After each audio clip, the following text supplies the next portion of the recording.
Good afternoon everyone. Hello, magandang tanghali.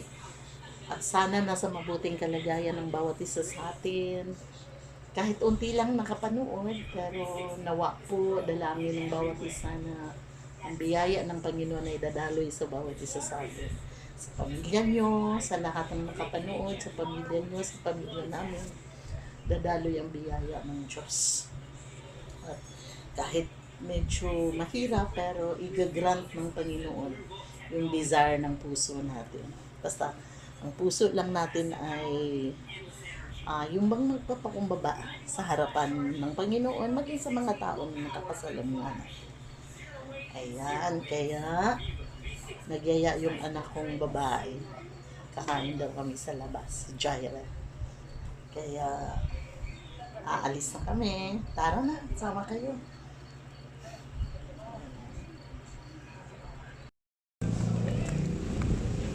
Hello guys, magandang tanghali. Yung akin, okay lang, leather naman. Ulan na ulan, no? Gumagala kami. Nagyaya yung anak ko na kakain kami sa labas. Bumabaha na sa amin.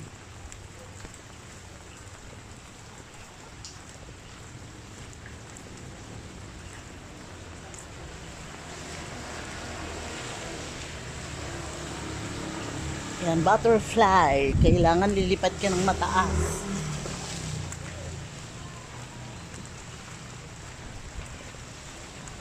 Anong pangalan? Betchay! Pahingi naman ng tubig. Pambuhos namin sa paa namin, be. Baha na kasi doon. Ayan guys, so nanghingi ako dito ng tubig para pambuhos namin sa paa. Siyempre pa-etchos lang yan.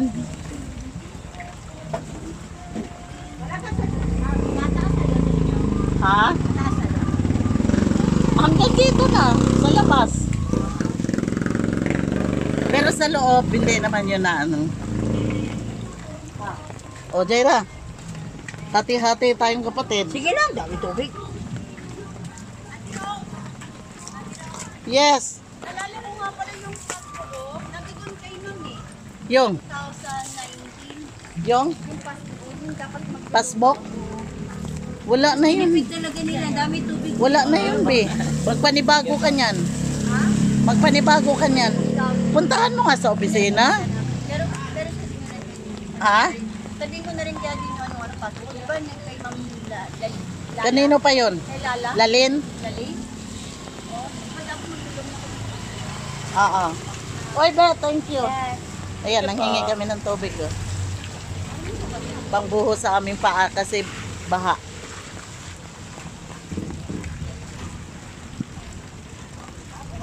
Malinaw na camera mo ah. Punta ka doon. Oh, bukas meron. Mag-ready ka na kasi ng valid ID. Dalawa ba? Isa? Oh.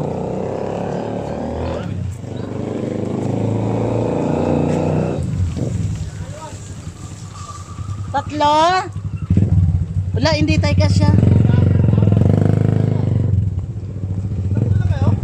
Tatlo lang.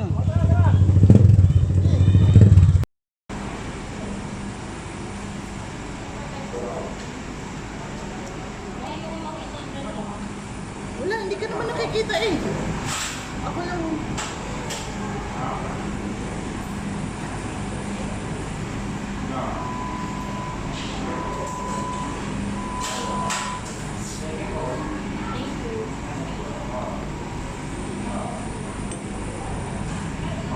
Uy, bakit wala ako?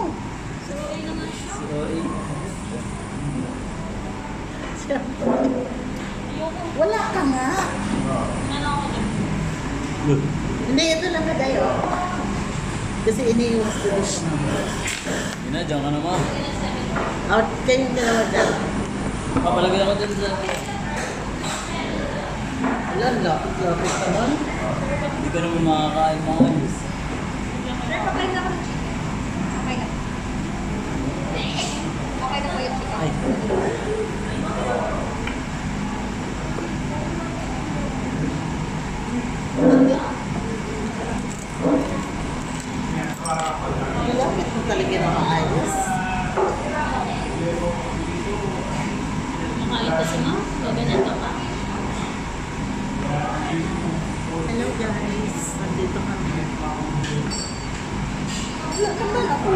dito. Nakuha.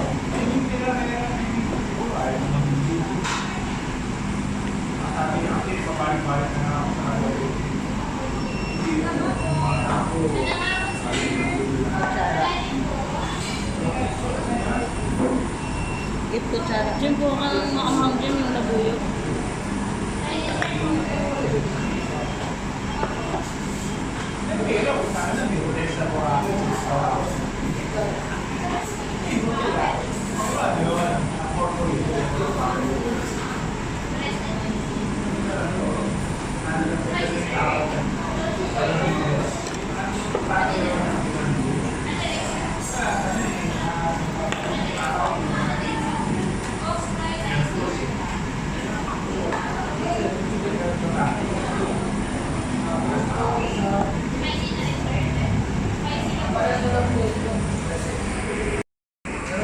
Ayan guys, akin lang ang pagkain ko. Kita ko.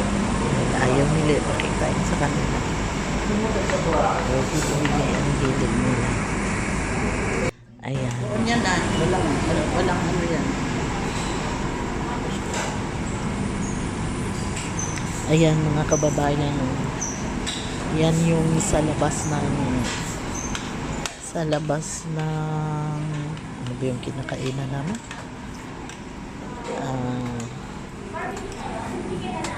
Kaya ayaw magpakuha ang mga anak ko. Alam ko ba, takot sa camera. Kaya dyan ko na lang hinaharap. Basta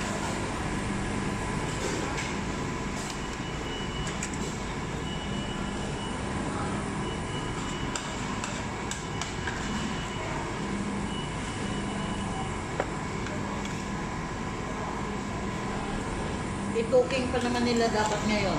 Natuwa pa ako dahil walang pasok si Mehan. Luto nila ngayon ng toka ng luto ng food. Kaya pa nakita ko si Ate Mayan kanina. Tapos nag-declare na walang pasok. Sinusundo siya. Oo, ang aga-aga lumabas.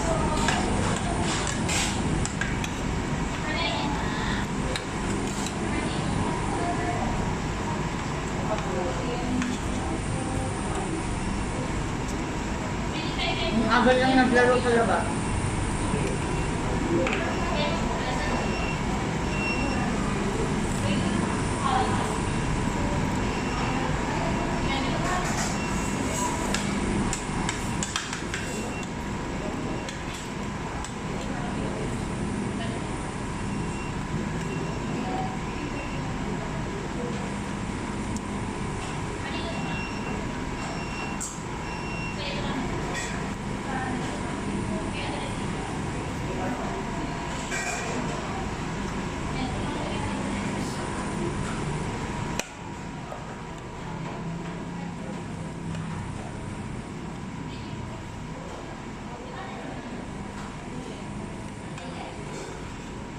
Thank you guys.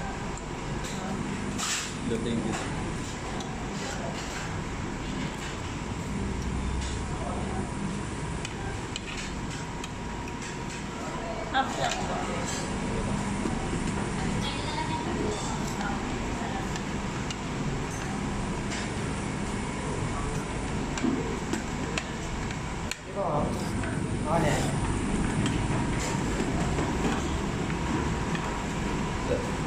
Ano kumain?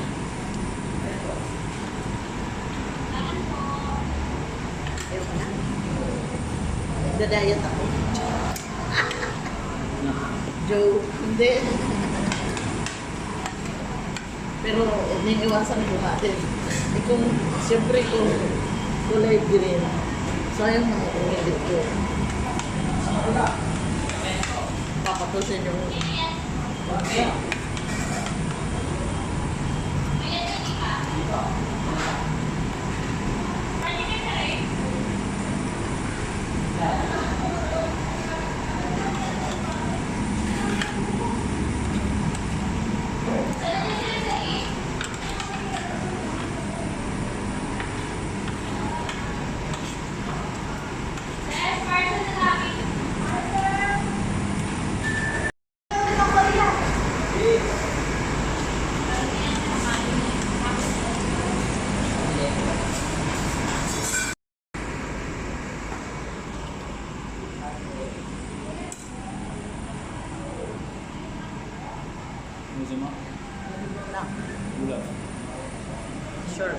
Gusto mo ako.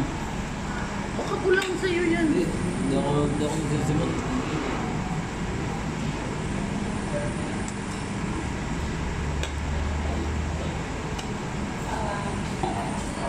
Pag ulam kasi, di ba, hindi masyadong karbo-karbo.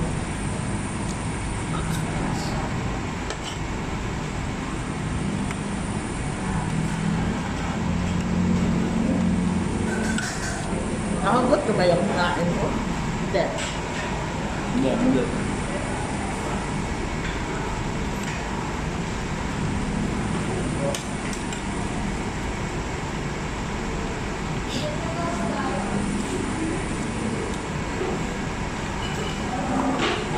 Naalala ko yung kumain tayo. Binanatan ko to. Oh. Hilo ko. Oil? Akala ko naman sa yan.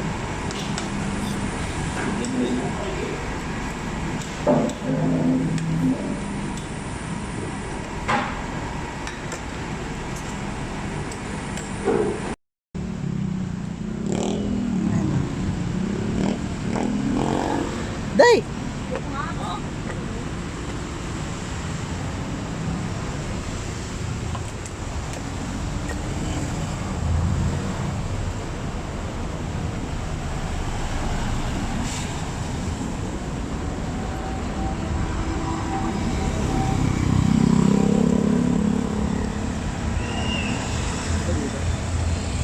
Oo.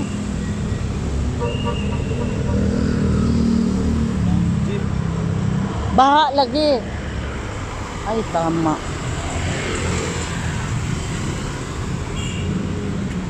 Baha na daw sa SM. Kaya yung mga jeep na nandyan.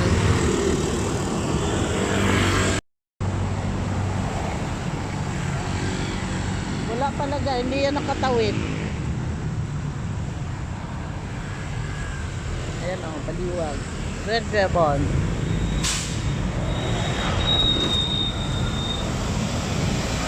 O dito lang o, mag-stop yan sila dito eh. Dito lang tayo. Tawagan mo, magtatampo yun.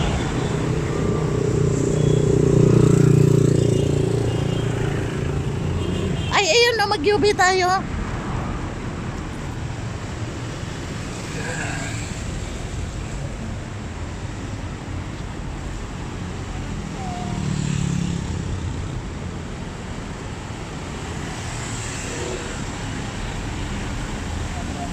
Ayan na, mayroon.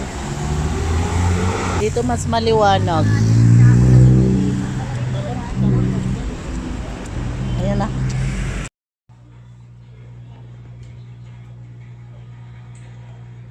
Hello, hello. Ayun po, nakarating na kami. Galing kami sa labas. Ayan, busog much. Kaya thank you. Sa kapanood, nawa itong kwento-kwento ng buhay natin ay makaka-relate kayo. Praise God, at palagi nating ipinalangin na ang ating mga anak ay nandun ba yung puso nila para sa ating mga magulang, na pag anong meron sila, pwedeng i-extend para sa atin. Sa pagyaya pa lang, kung kakain tayo sa labas, niyayaya nila tayo. Isang malaking blessing dahil biro mo, libre na. Tapos kakain ka na lang, wala kang alalahanin. Samantalang dati, nung mga nag-aaral pa sila, kakainin na lang natin yung ibibigay pa. Kailangan natin ibigay sa kanila. At praise God, lahat naman ng itinanim ay nagbubunga. Lahat ng nagtatanim ay nakakaani. Meron namang mga bagay na hindi siya naging progress. Pero, try and try. Ganun din sa mga anak natin. Masigit sa lahat kung magtatanim tayo sa ating mga anak. Ang Panginoon talaga ang kikilos para andun yung maging lakas na sila maging lakas na sila para sa atin. Dahil tayo parang nanghihingi na parang ako talaga, halos parang hindi ko na kaya, lalo na nung lumaki ako, tumaba ako. Ayan, kaya thank you Lord. May mga trabaho sila, kaya blessing. Kaya thank you Lord. Palagi kong unang pasalamat sa Panginoon ang lahat ng bagay. God bless.